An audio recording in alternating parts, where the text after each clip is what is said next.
All right, welcome to the One More Voice podcast. This is the first interview of this show. For those of you who listened to the trailer and the first episode, welcome back. If this is the first time you've listened, welcome to the show.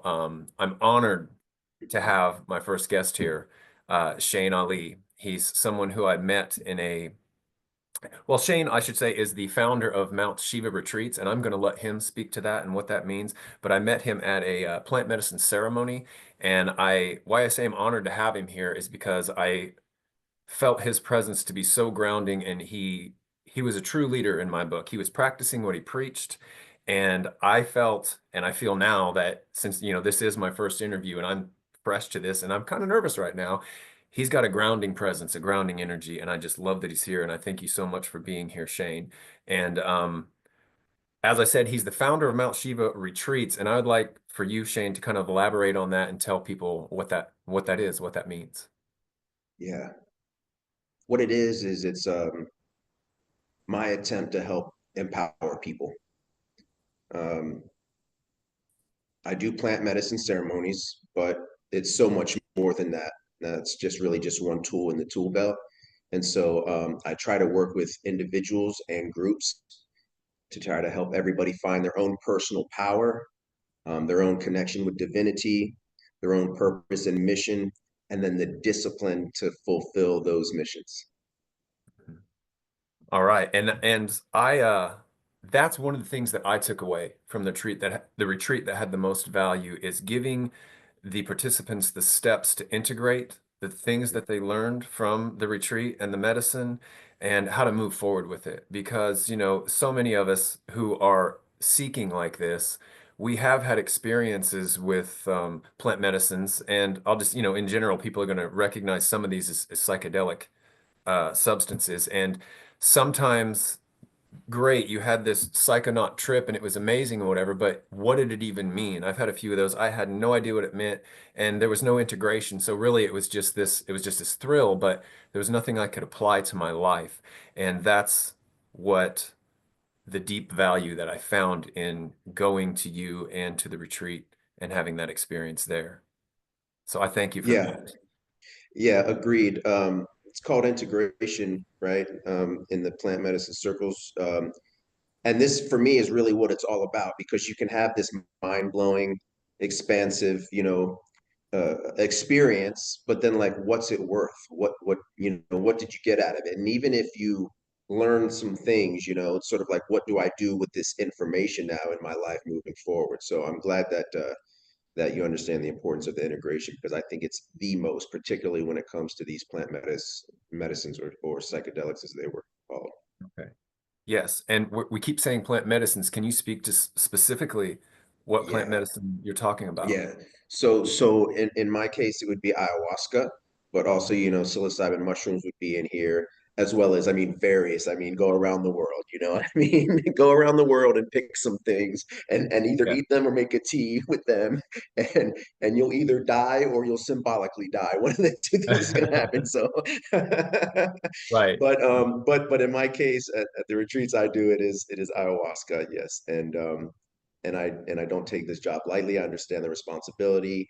Um, I knew what I was getting into when I surrendered to this calling and this mission that I fought for quite some time because I didn't think I was worthy to be able to do this. It was really an inner battle for me to get here. And I think that's, something that people don't think about or realize a lot of times with these things. These are powerful healing medicines when used correctly, can change people's lives and therefore change this planet and our evolution. But um, I don't think people always necessarily understand the sacrifice that comes with it because it's not easy. Absolutely not easy. And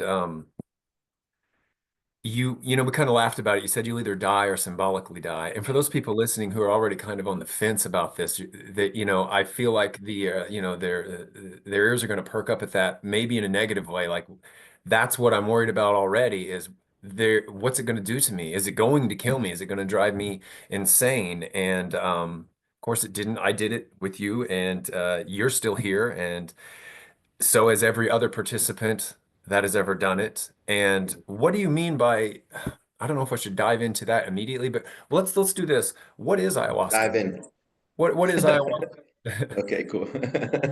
Ayahuasca, yeah. So it's become uh, rather popular these days, unless I'm just in circles where I continue to hear about its exposure. But I feel like it is in general starting to get out more. And I feel that this medicine has come out of the jungle now for a reason. So ayahuasca is a brew of two plants, the ayahuasca or the capi vine and the chacruna leaf. Um, the ayahuasca vine is an MAOI. It's got some other beautiful things in it that are good for your body and mind and spirit. And the chacruna leaf has DMT in it, and we consume DMT on the regular and other things, but our body just breaks it down. So the MAOI in the cappy vine and the DMT in the chacruna, when cooked together over long periods of time in a super condensed brew, creates a very powerful spiritual tool um, that opens portals and shines light. Uh, I think that's the briefest way I can. So we could do a whole hour just on that, but that's the briefest way Right, I can sum right. it up. I think. So that's what it does. And then if a person were to be, because you can be called to this, You and to me, must what that's be like called. is, You must be called to this. Yeah, there.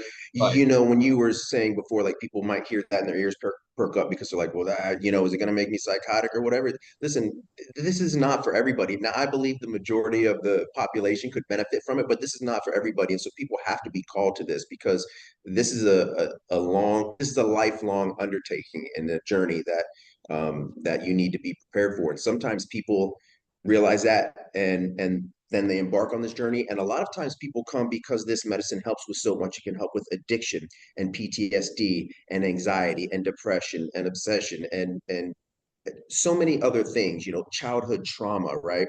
So so many people come to it because they've tried all the traditional paths and they have not worked. They've tried the counselor, they've tried the medications, they've tried all the things and it's just not working. So for many, and I recognize this is a last ditch effort, to try to reclaim their lives. And my God, does it work so many times? I see it time and time again. So yeah, I'm not exactly sure where I was going with that point, but I know I just wanted to interject that you must be called to come to this medicine. Right. And to me, I can describe my own calling because as we said before, I'm not sure everybody even understands that word calling. And for me, it was as simple as I'd heard about ayahuasca.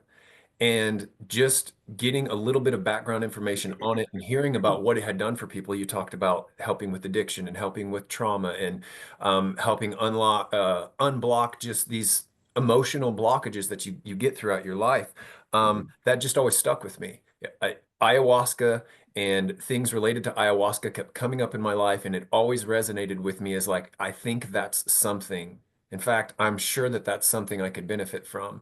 And like you said, it's not something you go into casually. My experience was one of the ways I could describe it is grueling.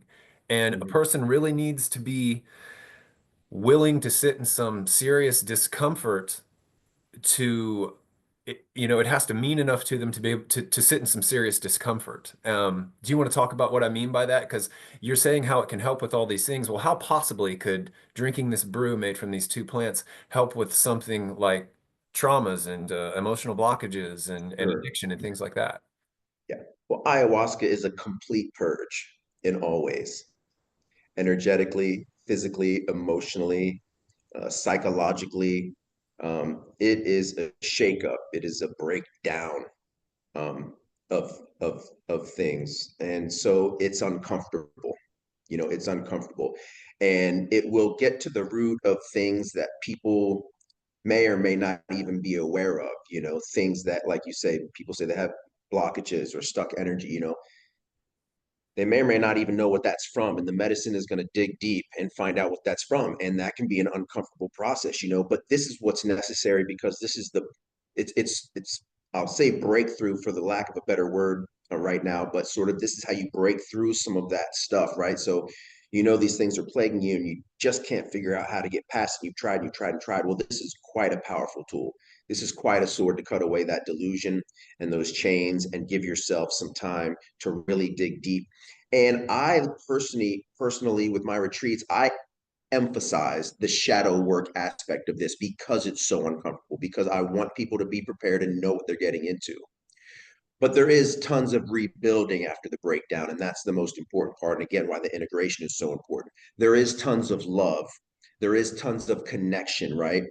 And you get those things, and those things are always there, but we can't even really truly feel them until we break through the other things. So ayahuasca is this very uncomfortable thing that you have to go through, but will leave you with a sense of a deeper connection. And I think that's important for self-love moving forward, and then the continued integration.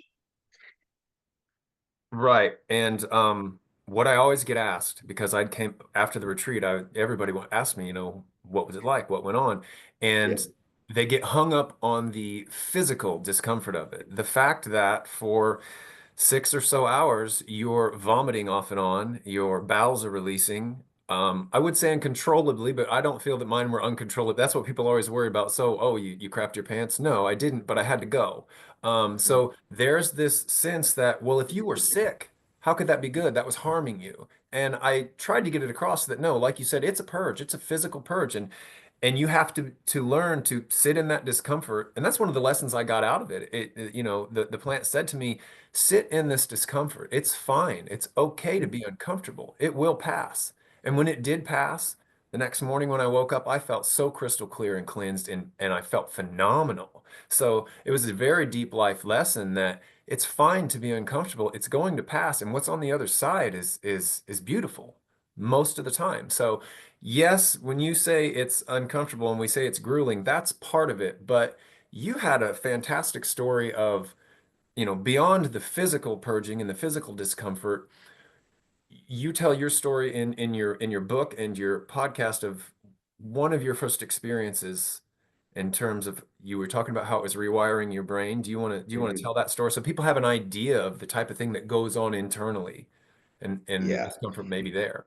And for people who experienced ayahuasca or something similar, they'll understand this, and maybe some won't quite understand. So I'll do my best to put it into Right. words. But essentially, over the course of 2 nights, I had been sort of uh, broken down. I had gone to help purge the methadone from my system. I was a heroin addict for 20 plus years, and I had just gotten off of methadone, and it was sort of a final attempt at kicking because, like most addicts, I had tried hundreds of times uh, with no success.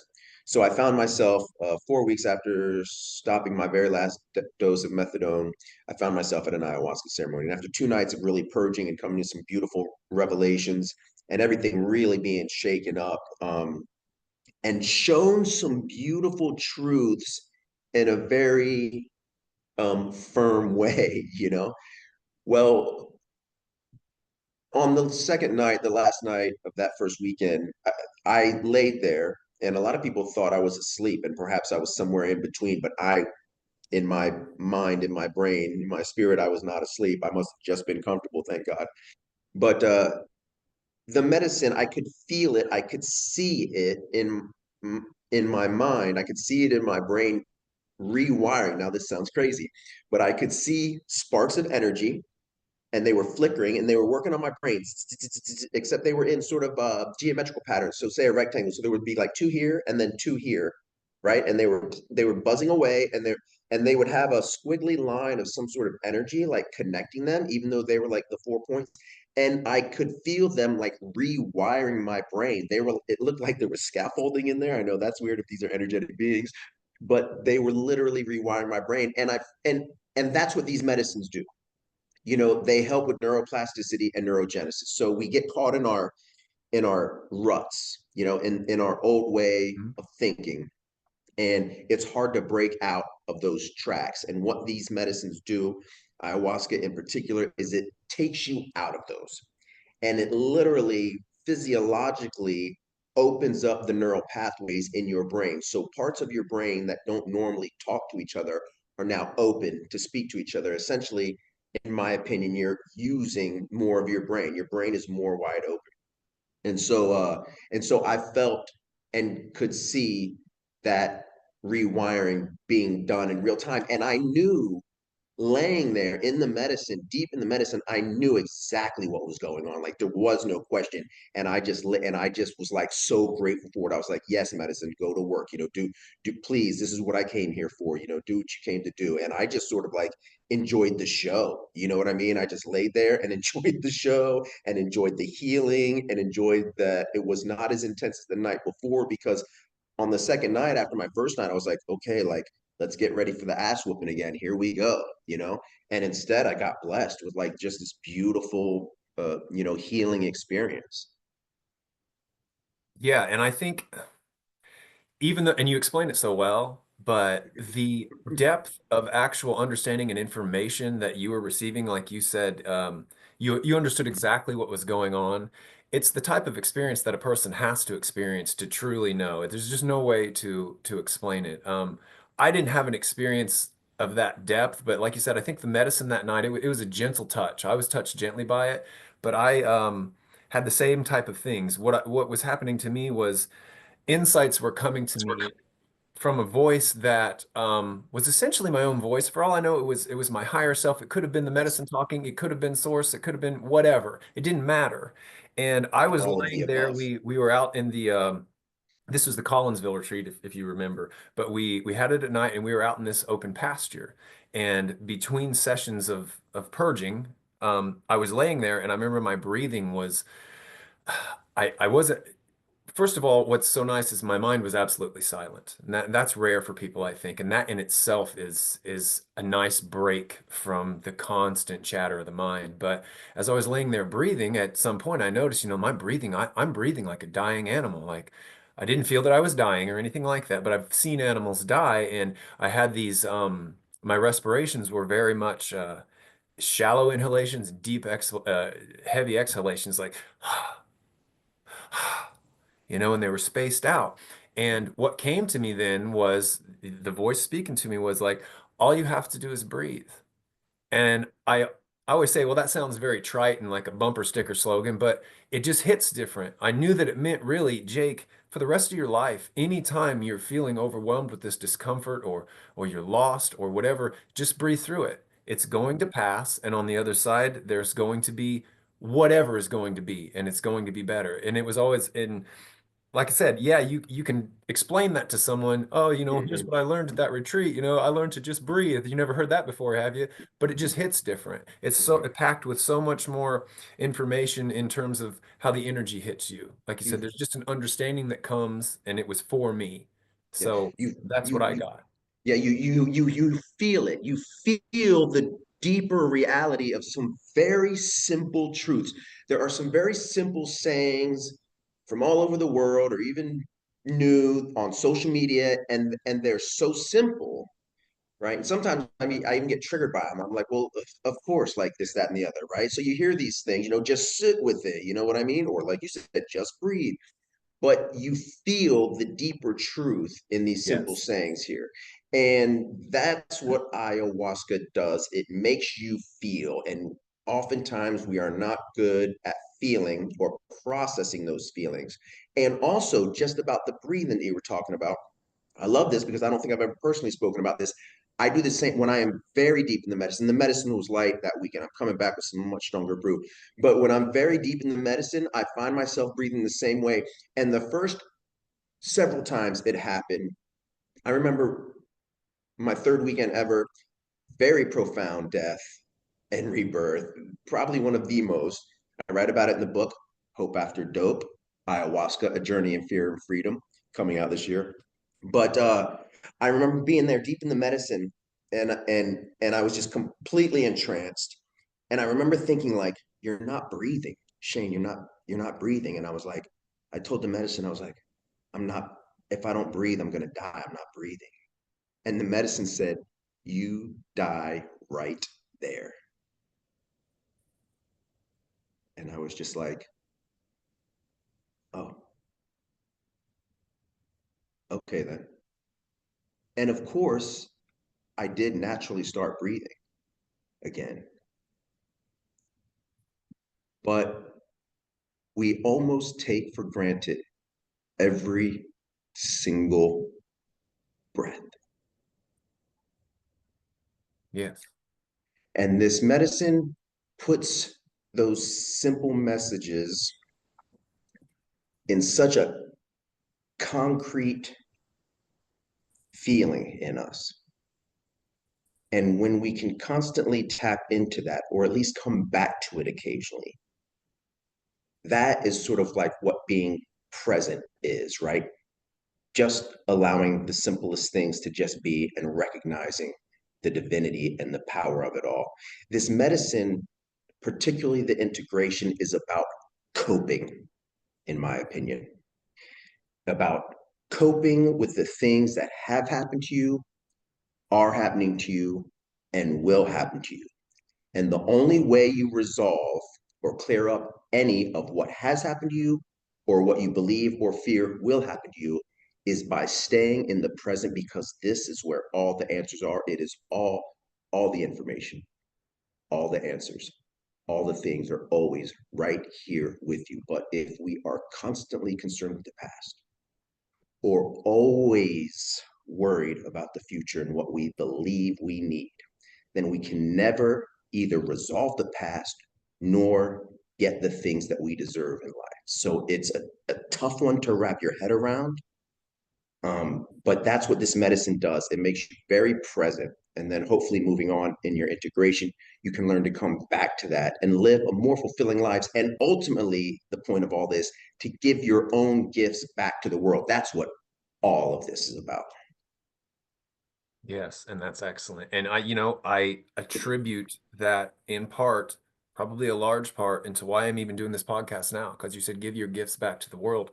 Mhm. First of all, to recognize it Thank you, finally and being thank you for doing that. This is not easy. You know, you've never done a right. podcast before, and so this is how it's done, man. You've got to dive in and you've got to do the thing and sort it out as you go. And so, thank you for doing that, and thank you for having me on. Obviously, of course, but thank you for finding your gifts and for trying to help give them back. Thank Yeah, and I thank you because in it wasn't just, I'm probably going to get sidetracked here because I want to say so much, but it wasn't just that I went to a retreat and I experienced ayahuasca. It also had to do with the energy and the space that you particularly held there for me. And I thank you so much for that. And that's why I mean it when I feel honored to have you as my first guest. I feel like it was always going to be that way. I wasn't going to ask you, but you kind of jokingly said I'm going to be insulted if I'm not your first guest, and I was like, dude, I wasn't even going to go there. I didn't know who the first guest was going to be.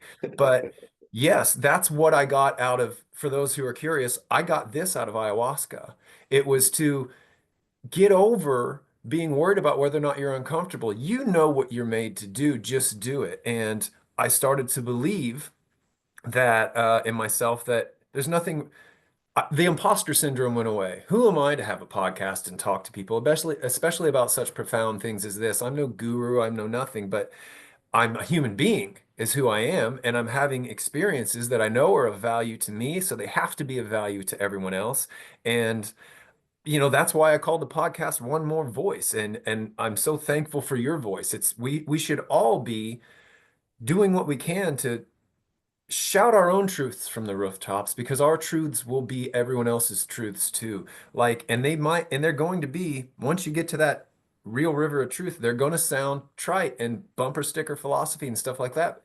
Because you just said what the Iowa, you learn all the answers are within. Well, how many times have you heard that? And just you. that used to annoy me. I'm like, what do you mean? When I sit down in meditation, I don't hear anything. I just sit there and think and worry. I don't feel any answers from within, so I don't even know what that means. And it used to really annoy me, but ayahuasca helped with this, along with my own insistence and consistency in practicing it. It's true that it is. And I guess I was expecting some sort of Hollywood profound deep voice and a ray of light coming to me and you shall do this with your life. No, it's that quiet whisper that it's been whispering to you the whole time. So it was like this was the natural conclusion of what I was going to end up doing at some point with my life. And again, I'm just honored that I'm doing it with you right now. Heck yeah. Um, so do you care to tell the other instance you had with the ayahuasca? Because I do feel like people are going to be interested in this and they need to get past the physical discomfort, but also maybe some of the internal experiences they have that are going to make them face, you mentioned earlier, doing the shadow work. What does that mean? Mm, That's another thing that gets tossed around that I'm like, I don't even know if the person saying it knows what it means, and I don't know what yeah. it means. So what does it mean to you? Yes. Yes. Oh, shadow work. Well, Carl Jung is the godfather of shadow work, right? I don't know if I think he coined the term, and Yeah. obviously he has like tons of material on it. And then I think sort of sometimes people will put their own interpretation on it, which everything is different for everyone. But so, well, part of the shadow work for me is dealing. It's dealing with these emotions, right? It's dealing with the discomfort, right? As we spoke about. Um, and it's sort of learning um, um, you know again, these are such trite sayings, but you know to allow the emotions to come, right, but then to try to recognize them, so you have to really like pull yourself out. I mean, when you're um, sleep deprived and hungry midday, and somebody says or does something, and you snap back at them, you're not thinking like, oh, but wait a minute, your stomach's growling and your eyes are tired and you're just done with life, and then you like do this thing. So it's hard, like in a moment like that, to think, well, wait, I'm starting to get angry, let me. And so it's not about stopping that, because that's just going to happen. What it is about is learning to instantly redirect. And you do that through your meditative practice, right? So I might be hungry and sleep deprived, and somebody says to do something, and I might snap, but then I can be like, wait a minute, that's not going to serve anybody, me nor that person. It doesn't create any good karma. So it's not that these things are not going to happen.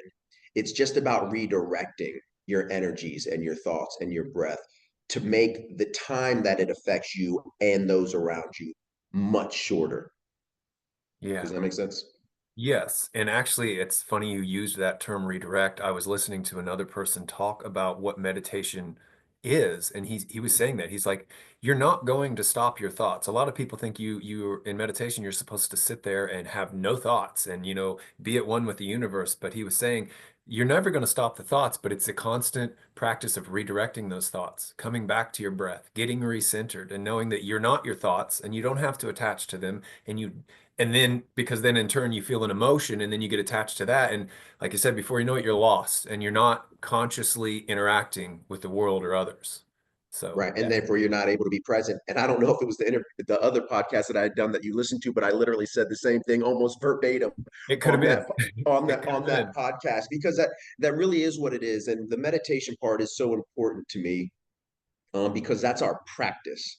So I can't go out into the world and be on the verge of snapping and learn and instantly redirect if I've never practiced it. It's just, I'm not going to go on a basketball court and hit a bunch of three pointers if I haven't practiced 100 of them, So that's why the meditation is so important, because again, and what you just said, it's just about redirecting the thoughts. So you're going to breathe with your eyes closed, and the thoughts are going to come, and you can.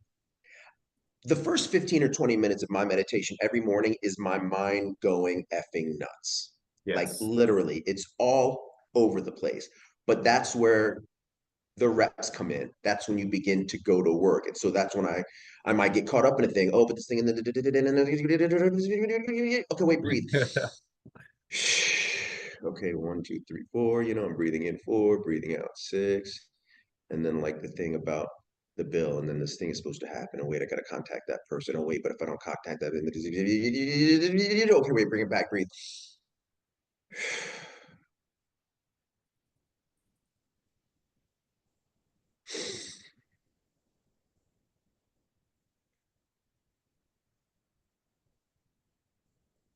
And so when we practice in our meditation, when we get into the game, we can hit the fucking 3 pointer.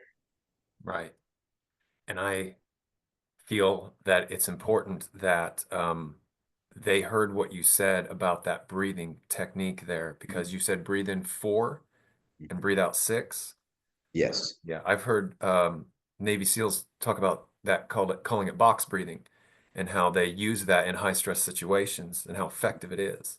So box breathing is a little bit different. And of course, there are a bunch of breathing techniques, obviously. The box breathing is Four in, hold four, out four, hold four, in Okay. four, hold out, Gotcha. And hold. there's the box. Okay. The in for four, out for six is intentionally meant to calm the nervous system. Yes. When you exhale for longer, you calm your system down, and it can be 3 and 7 or 5 and 10, as long as you're exhaling for much longer than you inhale. And Andrew Huberman talks about this, and the reason why it calms your nervous system is because when we breathe in, we have this space in our chest that opens us up, and our heart goes, "Oh, more space, let's beat more." Boom, boom, boom, boom, boom. And when we exhale, it comes in, and our heart goes, "Oh, wait a minute, less space, let's slow down a bit." So when you are exhaling longer, you're making that time that your heart slows longer. So you're breathing in and getting the normal heart rate up just a bit, but that breathing out slows it down more. So it's that in four out six breathing technique is particularly used to calm. And so I usually use that in the beginning of my meditation when I'm trying to redirect those thoughts to help calm everything down. And then, as things progress, you can move into other breathing techniques through that same meditation period or throughout the day. But the box breathing is a really good one, and it's a simple one, and it's easy because it's 4 4 4 4. So the box breathing is another good one. And then if you really want to get yourself amped up, you can do like breath of fire or something and get ready for the day right before you hop up from your meditation. But yeah. What is breath of fire? Um, so it goes back to some Indian exercises. And I think Tony Robbins calls it something else. I don't remember, but it's this thing where you get yourself primed. You sort of do 30 reps of in, out, in, out, in. So real fast, sort of. Yes, I've seen it. So you do that like 30 times, chill for a second, do it 30 times again. And it just like, it gets you like really amped up, it gets your energy up and it gets you primed.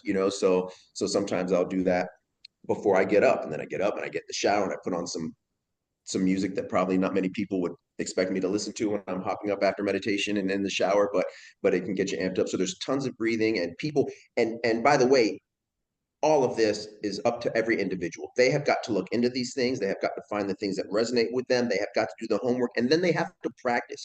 Because at a certain point, you have heard all the things, you have been to all the classes, and you have watched all the videos, and now you have got to get to work. And this is not an easy process. And so many people, A, don't know how to undertake it, but that's part of why we do things like this. And B, they don't have the discipline. And a lot of times, I think that comes down to self love and being comfortable. They want to be comfortable. And a lot of these practices are going to take time, priority, and can be uncomfortable. And so it's incumbent upon each individual to start this path and journey. And people can come along and they can give them a sword in the fight, but they've got to slay their own dragons here. I'm so glad that you went into the fact that okay, a lot of people are at the place where they've heard all the things, they've read the books, they've heard the philosophies, they've read the bumper stickers, and they still, something's keeping them from practicing it.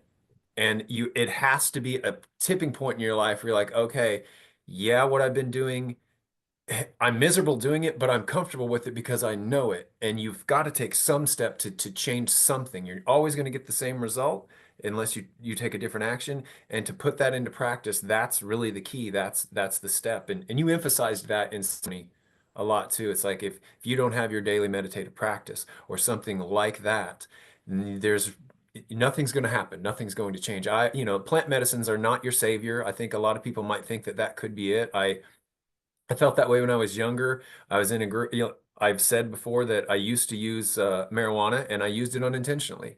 I do think it's a powerful medicine in itself when used with intention, but it becomes a god to a lot of people. It becomes what they worship. Like this is the only way I can be content and happy in the world is when I'm on this stuff. And you just know that can't be true. You are not designed to need to function off of any sort of chemical substance. And again, Well, that marijuana in this case is touching something deeper in them that's already there. It's just opening up something that's already there. But then it gets opened up and you feel it and you realize it for a bit, but then you begin to use it so much that like you're still missing the point. Maybe it is helping you yes. touch something, but you're not still doing anything with it. A- And I also, when you were talking about the breath, it's another example of how not only are the truths that you start to internalize and feel as truth, not only are they simple, but the practices are as simple as remembering to breathe. And I used to think, well, that's, I'd see these apps that would remind people to breathe. I'm like, that's stupid. But I catch myself all day long. I'm like, hey, dude, breathe. You're not even breathing right now. And so, yes, it's the practices can be that simple too. The truths are simple and the practice, just breathe. Mm. So I'm, It's I'm just just glad about you doing brought that it. up. Yeah, it's just about doing it, right? Mhm. So then you had another experience that I was getting to earlier. You had your rewiring your brain experience, but there was Mhm. another one in which you learned that you could so easily just slough off the cross. Do you want to tell that one? Yes, so in the first episode of my podcast, Hope After Dope with Shane Ali on Spotify, I uh I sort of try in human words to the best of my ability to recount my first ayahuasca experience, those 4 weeks after having jumped off of methadone. And so part of my very difficult process that first night was um brutal. I call these ceremonies brutal because that's exactly what they are.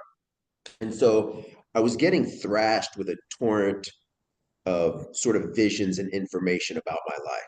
I had been a heroin addict for 20 years, um, had a young daughter that I had split custody of.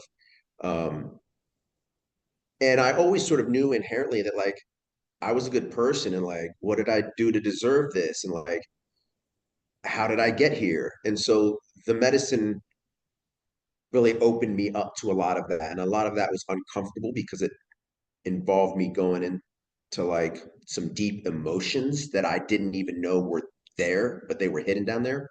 And so I was deep in the medicine and I'm getting sort of thrashed with all this information. And then I was able to see myself from a third person. And I was carrying this cross. And I'm like burdened by and trying to lug this cross up a hill. And I remember thinking when I first saw myself there with that cross, what a pathetic sight. What do you, why? What's happening here? Well, I could feel the weight of the cross. It was like digging into my neck and my shoulder. And I was like feeling all the emotions all at once. It was a lot. And just this little voice kind of came in. And the voice just said, drop it. And I was kind of like, what? I was like, yeah, I'm trying to drop it. And the medicine said, this voice said, don't try, do. Okay. I never had a father in my life, right? I didn't have much stern guidance. So this whole thing was new to me. Don't try, do. Drop it. I'm trying. No, no, no. Don't try, do. I'm fucking trying here. I'm trying to drop this fucking cross. Don't try, do. Round and round and round I went. So not only was I processing all the feelings and emotions that cross represented, but now I was also being reprimanded sternly by some higher voice to drop it when I thought I was trying to drop it the whole time. Right.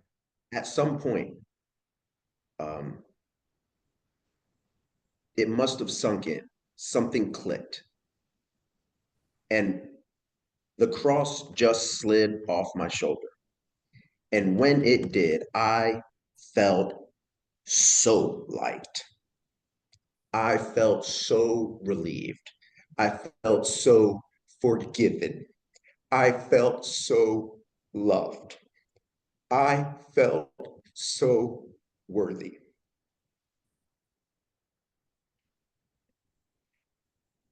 And this is clearly a huge breakthrough moment. And I don't know how many years of therapy or how many thousands of dollars and thousands of pills it would have taken, if any amount, to get to that point. But that point is fucking priceless to me. And it taught me so much about what I needed to do now. It gave me a great sense of self love, which I had not had before. I had never been in a gym a day in my life. The medicine was like, dude, I need your body strong if you're going to do what I need you to do here. This voice, this higher voice. I need your body strong, dude. Go work out. You were killing you. You were shooting up 2 or 3 times a day. You were taking this poison, this methadone. I need you clean and I need you strong now. And I was like, yes, ma'am. I started going to the gym after that. It was like this self love. Like, no, you deserve to be here. You have a higher purpose here, and you don't know what that is. We'll get to that later. But for now, I need you to focus on yourself and your life. I need you to do for you and for your daughter. Don't try, do. So then that cross, was that just a symbol, a representation of your lack of self-worth, your lack of self-love, your, you It know, was it was all the burdens that I was carrying, the ones I knew about and the ones I didn't. And what the medicine did was it put it in a symbolic truth that resonated with me because when I was younger, for a span of time, we went to a Christian church. And so when I was very little, I listened to all the fantastical tales from the Bible and all that. And I knew very well, and I still love and read my Bible to this day, just in a very different way. So the medicine was like tapping into something that would resonate with me. This higher voice was tapping into something that knew I would be able to really feel and understand. And so while initially it was a pathetic sight to me, like, what are you doing carrying a cross, Shane? It was the required sight to see. So it yeah, just represented all that stuff in me that just needed to be let go of. I needed to let it all go. yeah. And how long ago was that?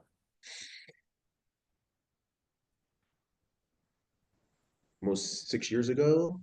Okay. So not that long ago then.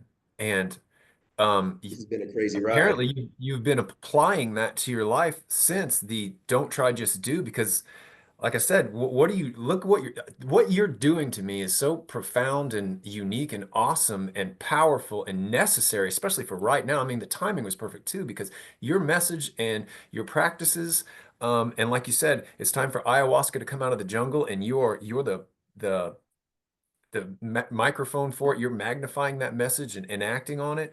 Um, I guess I want to bring that up is not only does that portray what this medicine can do, but since you're acting on its lessons, what it has done for you. Here you are now, as you are now, and I'm maybe you feel it yourself, but you exude a certain groundedness and power that comes from your words and just your energy. And I didn't know you before, but this is what I'm getting from you now, and I'm hoping that's coming through on the podcast as well. And I hope that helps people understand if you're searching, if you've got your own cross to carry and bear, and you know it, you kind of feel it, and maybe you've taken pharmaceutical aids, or you've gone to the shrink or whatever, and nothing's really working, then this might be something that somebody, if one person might hear and be like, that might be exactly what I need, this type of plant medicine, this old ancient way of doing it, because it seems to be working for you. Yes, I after that first experience, I didn't expect to ever sit with ayahuasca again. And then something came up a few months later, and I did sit with it again. And then, well, the rest is quite a tale. And I even had to check with myself too early on in those days, considering my background with addiction. I had to really, really check in with myself. Why are you doing this? Why are you going back to this again? Are we substituting one thing for the other? But I was seeing such results after I got my integration practices down that, like, it was undeniable to me, that there was something greater going on here. So I continued to go back and sit with it. But um, I, I think it's again, I speak so passionately about this because I know the potential. Listen, I feel sometimes like in my own path, the 20 years of heroin addiction was almost like cheating. And I'll tell you why. Because now I have such a sense of urgency, right? Not that I wasted those 20 years, had to be done. Everything that unfolded had to be done. But I have a sense of urgency because I am also, I understand how lucky I am to just be alive. that like, you sort of hear that again, another very simple truth: live every day like it was your last, right? Mhm. Mhm. Well, I know that the chances of me still being here are so slim that like I feel not the weight of it, I feel the gratitude of it. And that propels me forward. And so I feel sometimes like unless you've really hit that spot where you just know you should be dead, but somehow still here you are, I think maybe it's much harder to understand the importance of each day and to really take advantage of it and to do and to not wait and to stay disciplined with your practices, etc. And you're right. I mean, my first sitting was only like almost 6 years ago, and that's really not that long of a time span. Was it six? Yeah, something. It's not that long really in the big scheme of things. Um, but this medicine has helped me to tap into helped me to tap into something greater and therefore be able to propel myself forward in my own mission. Mhm. I'm just looking at you now, thinking it's important to kind of to know it's only been 6 years since, has it only been 6 years since you had since addiction? You know, when you had your first Yes, ayahuasca? Okay. So, and how correct. long were you using? Over 20 years. So, and how old are you now? 50. 50. And when you look at you, you do Mhm. not put off the image of a 50-year-old. I don't know what you looked like 6 years ago, but something's going right here. You know, I have more wrinkles in my face than you do. You know what I'm saying? And so something's working. And I bring that up because people want practical practices. Well, they say they want them, whether or not they'll act on them or not, I don't know. But at least they have access to them if they're tuning into things like this. Um, Not only do you say they work, you're like a living example of the fact that they do. Just I'm so glad we're doing video because that energy is coming off of you. You can tell that you're healthy. You're just a healthy guy. I couldn't believe it when I heard you were 50. You said you're 50? Well, That's correct. yeah, so it just, I mean, that's just Bro, we don't have to confirmation. keep saying that over and over Well, again. dude, I'm saying it in the best possible, you don't look as old as me. So, you know what my point? This stuff works. And not talking just about the medicine, it's your daily practices and things like that. This is all, it all works.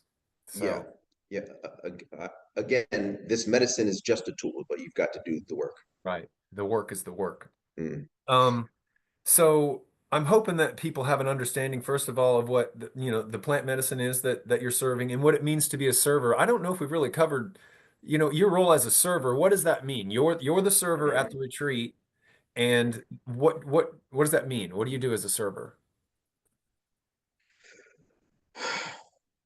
Yes, I facilitate the work of God through these plant medicine tools that He has provided for us. Mhm. That means having a safe space physically, emotionally, energetically, psychologically, spiritually to allow this medicine and the person to go to work. I am there to hold the space. Um, it, it, there is a role for the medicine server uh, energetically in ceremony oftentimes, but that should also be led by the medicine and divinity, not by the person.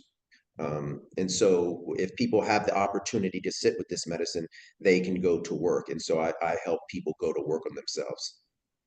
Okay, and so I guess I'll say what that looked like to me was I met you as the server, and the first thing we did was the people who were there, we kind of had this introductory meeting.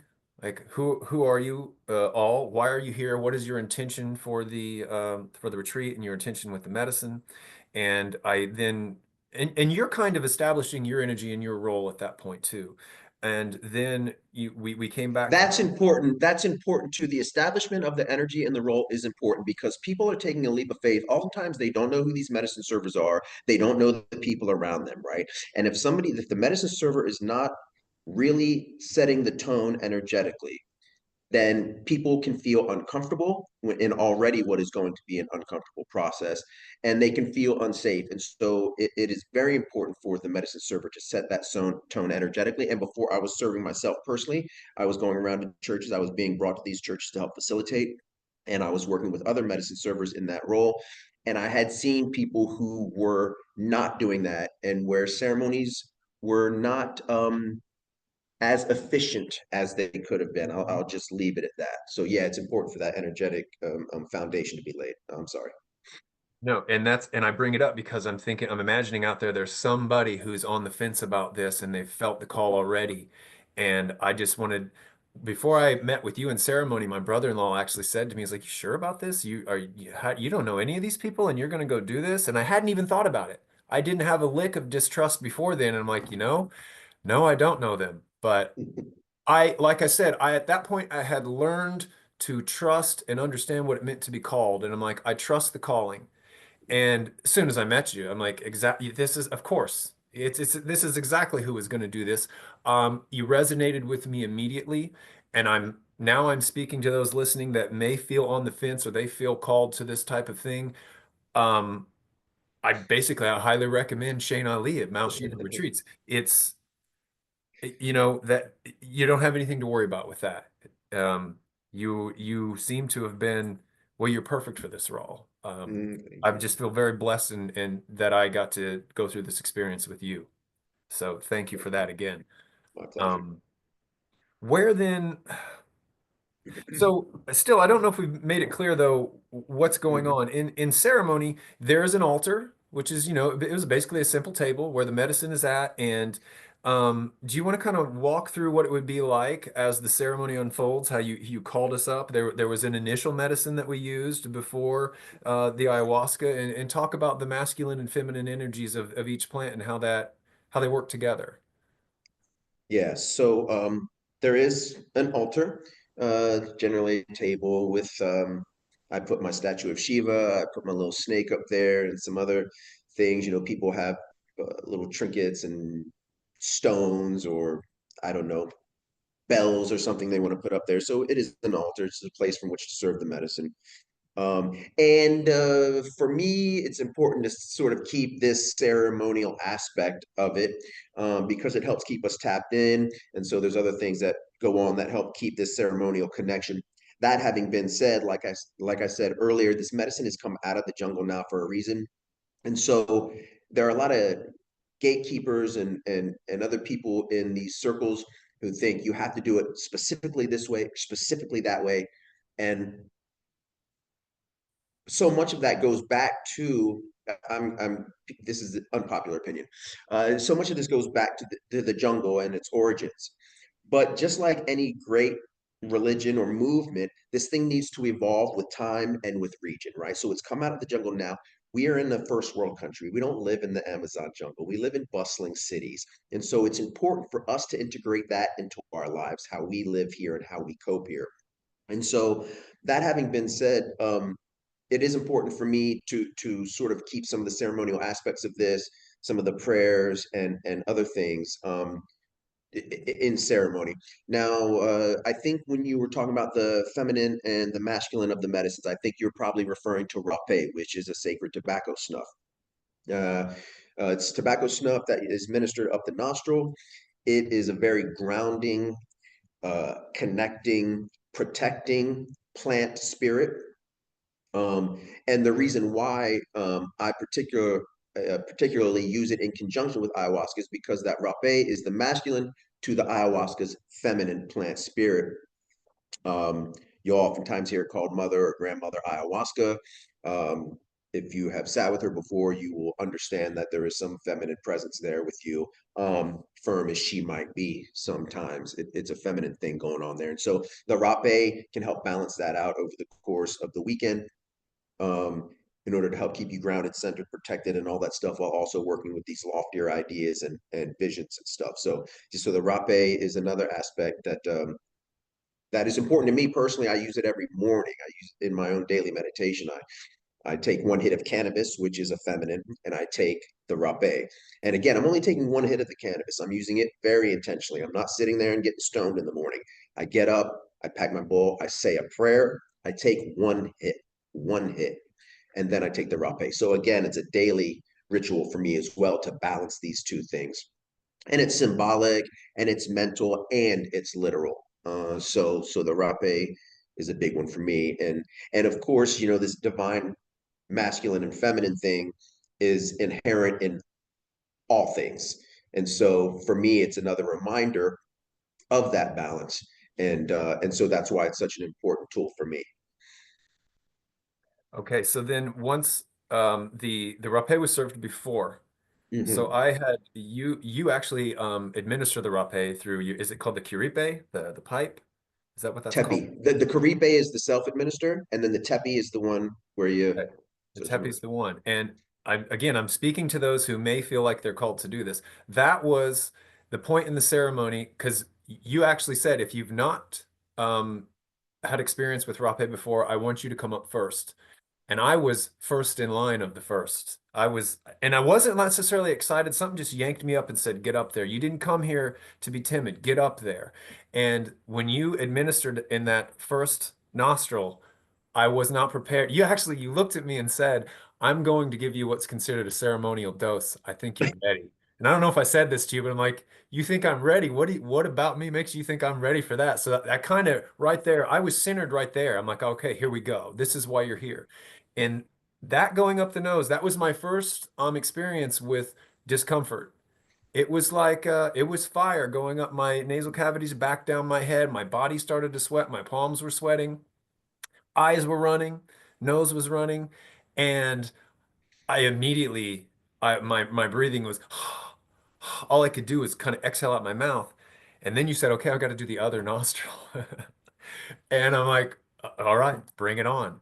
But when you did that and I went to sit down, I spontaneously began to just say thank you. I to what I don't even know at that point, but I'm like, yes, exactly. This is why I came here.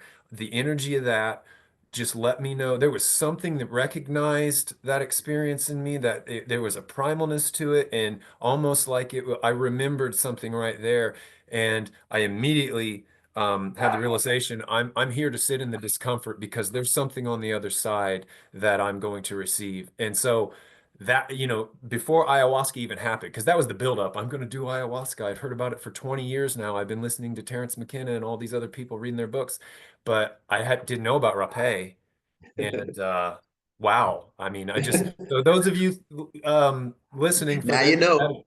yeah, go ahead. I was going to say, now you know. Yeah, and that's what that happened a lot. I would call my wife every night, and the second night of ceremony, me and another lady, we were talking about we're not doing the third day. We were kind of plotting our escape, not really escape, but we're just like because the third day at that ceremony was a morning ceremony, and the night before was grueling. I'm like, I can't do this yet. Um, so I was calling my wife in the evening, and basically we talked about everything, but I'm like, I fucked around and found out. I wanted to know, and I did, and I'm like. I'm never doing this again. And, a few weeks later, I got to go back. I've tried twice now to book with you again. And once was my son's birthday, and now my daughter's graduation's coming up. And of course, I'm not going to do it's not like I'm going to miss anything and put that ahead of it. But I guess my point is, as grueling as it was and uncomfortable as it was, I'm still called to go back. I feel like I just maybe I met her and there's more to be done. I don't necessarily feel like I have lots of crosses that I'm carrying. And can you kind of speak to that? Does a person need to have all these issues to get benefit out of the medicine? No, and I found that like the first several weekends that I did, well, they were a mixed bag, but a lot of real work was done time and time and time again. So we think we've done a good deal of work until we sit with the medicine again and realize that there's this good deal left to be done, because there will always be a good deal left to be done, right? But Yeah. it can help sort of springboard us or fast forward into those next phases again if we're doing proper integration and really, putting some of these practices to work. And I do find that people who have come once. Um, as difficult as it may be, and by the way, there have been 100 times when I was just doing my own personal journey where I said, I'm not doing that tomorrow. I'm not doing that again. Nope, Yeah. can't make Yeah. me. But then I would always do it, so Yeah. every Yeah. single time. Right. Um, but so people do feel called to come back to this when they're doing their real work, because it's a continued leveling up. And the thing is you get you begin to get good with the discomfort and with the lessons and with the learning and with the growth. And if you can really lean into that discomfort of like, no, I'm gonna keep pushing myself spiritually, physically, mentally, um, socially, financially, I'm gonna keep pushing myself. This is about a whole thing, and we're still a human having a human experience. And by the way, you still deserve abundance in your life and all these things, so like it really taps into all these things. And this is long-term work. So people don't need to come back. But I think many people find that they're getting such great benefit out of it that even if after the weekend they're like, holy shit, that was crazy. I don't know if I can do that again. They're like, oh, but wait a minute. I learned so much. I grew so much. You know what I'm saying? I've leveled up so much. What else is possible here? Right. I feel like for those who are, again, looking into this and on the fence, you can't emphasize that enough that there's nothing wrong with that discomfort. I mean, I thought about it a lot like childbirth. I mean, women, 5 minutes after they give birth, they're not probably like, oh, yeah, I got to go do that again. But they do it again and again. And they sit in, Mhm. labor. It can't be comparable to labor. So it's just like, and like you said, I'm going to sit in this and I'm going to keep moving forward and do the work. You take that out of ceremony and you apply it to your life. You're going to find yourself in uncomfortable situations and learn that that's okay. There's nothing wrong with that. I think so much now we just if I'm uncomfortable, there's something wrong. Something's bad. I need a pill. I got to dull that out. I should never be unhappy. I should never be sad and or scared. And I think that's kind of we've been led astray. We're kind of off course with that type of thinking, and the medicine speaks to that directly. At least it did for me, and it sounds like for a lot of others. Yeah, and again, the meditation, and I harp on meditation. Anybody's ever come to my ceremony, I harp on meditation so hard. It's the first thing. But the other thing about the meditation is it can help you like sort of tap back in to that stuff, into the remembering of what you remembered in ceremony, because you're really wide open. Because really, what ceremony is, while you're in the medicine over the weekend, is a deep, deep, deep meditation with oneself. Yes. You just happen to be doing it in a group setting. So everybody's going through their own deep personal processes, but also, there's moments of lightness and joy and Yes. abundance and stuff that unfold around you. But the medicine, particularly while you're sitting on your mat in ceremony, is a deep, deep, deep meditation with you and your higher self. So if you practice your daily meditation every morning, you are practicing tapping back into that, tapping and staying connected with your source of divinity, God, call it whatever you will, the universe.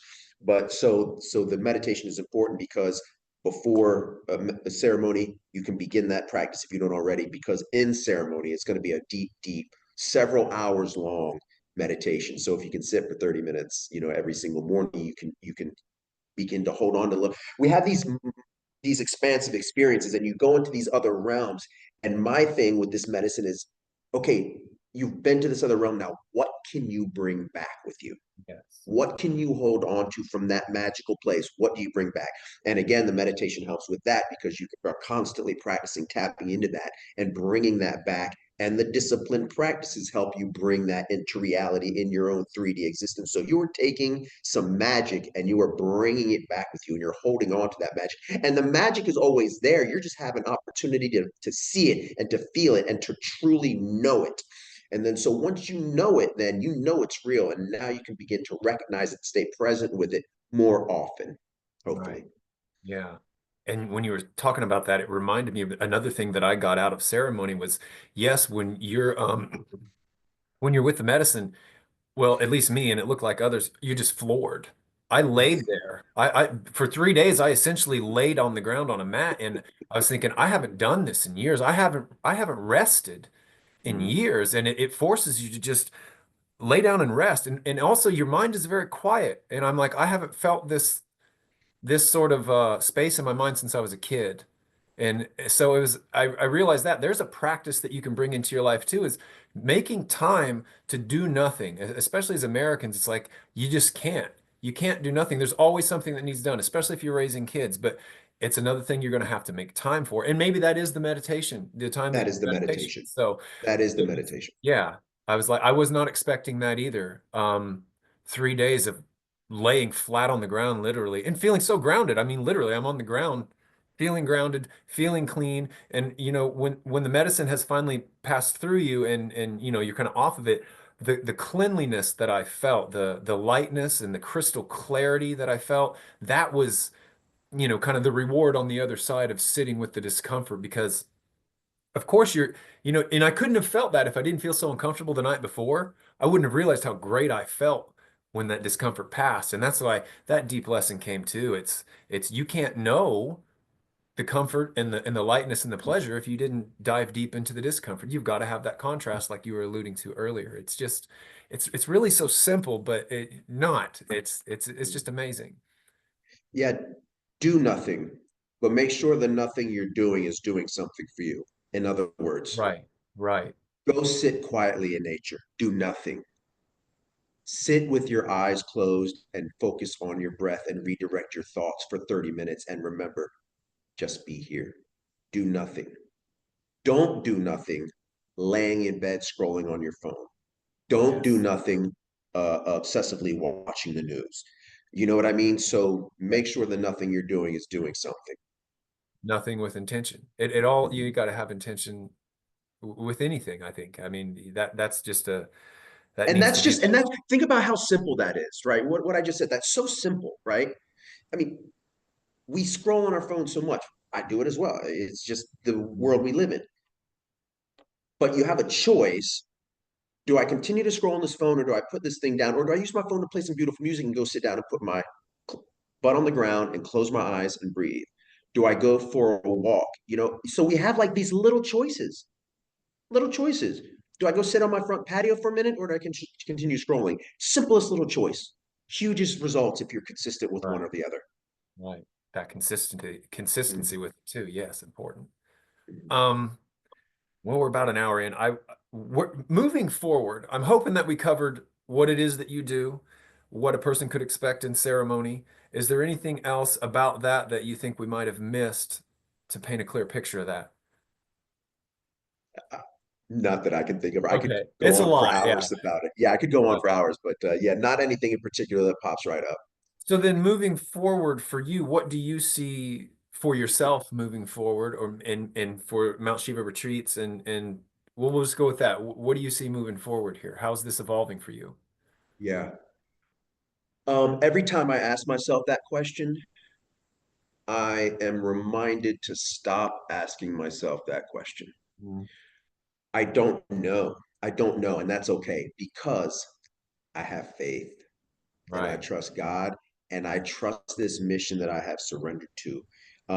So I'm going to finish this book, Hope After Dope, Ayahuasca, A Journey of Fear and Freedom. I'm going to finish that this year. I've been working on that for 3+ years, 80,000 page beast that I'm trying to edit. I'm going to continue working one on one with individuals to help them reclaim their power, get their life back, and get through things that are happening to them.